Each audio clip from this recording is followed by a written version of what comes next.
It is 2 o'clock Sunday afternoon, just about 4 hours before the start of the West Coast of Berbice Motorcade that is part of the Diwali celebration in Guyana. In the community of Bath, where the night procession will culminate, dozens of persons scamper around the Sri Krishna Mandir, welding, tinkering, and doing everything to make sure that the float can be completed in time. Usually, weeks of preparation go into making the floats that line the roadways for the Festival of Lights. But this year, the pandit in charge of this mandir, Dan Paul Mohan, says the team pursued what seemed to be a Herculean task. That is, creating a masterful motorcade in just about 5 days. Every year we meet like weeks before to plan the float preparation. But because of Navratri and so many other events, we just planned this 4 to 5 days ago. And then we had some problem with GPL, blackout, so the welder couldn't get to weld. So everything had a setback.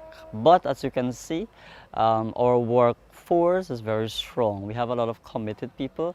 And the great thing about this is that everybody knows what they have to do. For me, I can say everybody is working on this because of the love they have for it. And it has been passed on from one generation to another. And it is also a way of creating an awareness in our community, especially in Guyana. And I think, and it is one of the most biggest parade or event that happens in this country. The pandit also emphasized that the creation of the motorcade is not necessarily driven by the desire to look better than other mandirs. Instead, it is meant to provide a space for devotees all to work together towards a common goal and for the community's youth to be involved in meaningful work.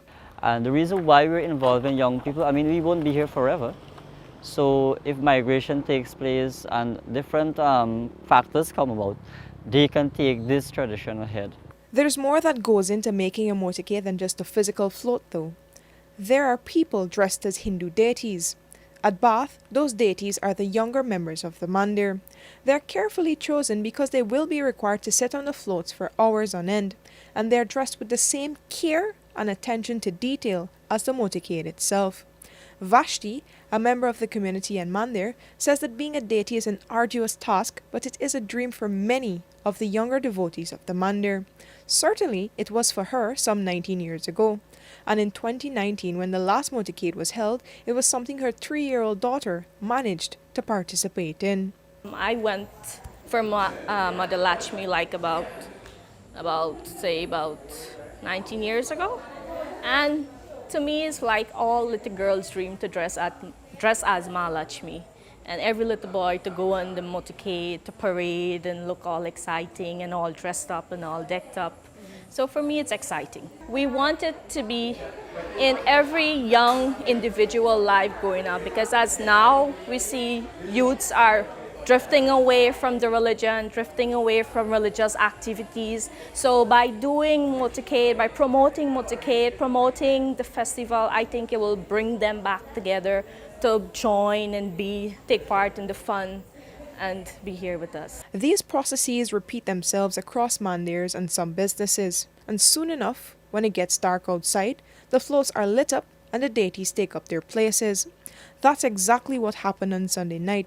And the float from the Bath Mandir joined several others at Rosignol before they all travelled back to the Bath Community Centre ground. It was a colourful display with much religious significance.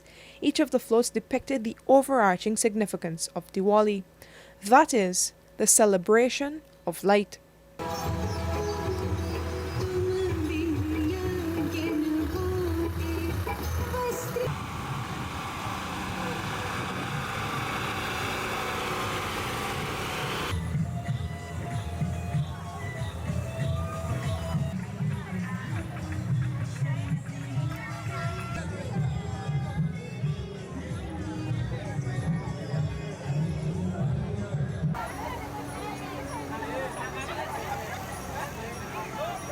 Over the next few days, similar events will be held in other parts of the country, culminating in Sunday's Grand Diwali motorcade from Camerville, Georgetown to Lebon Intention on the east coast of Demerara.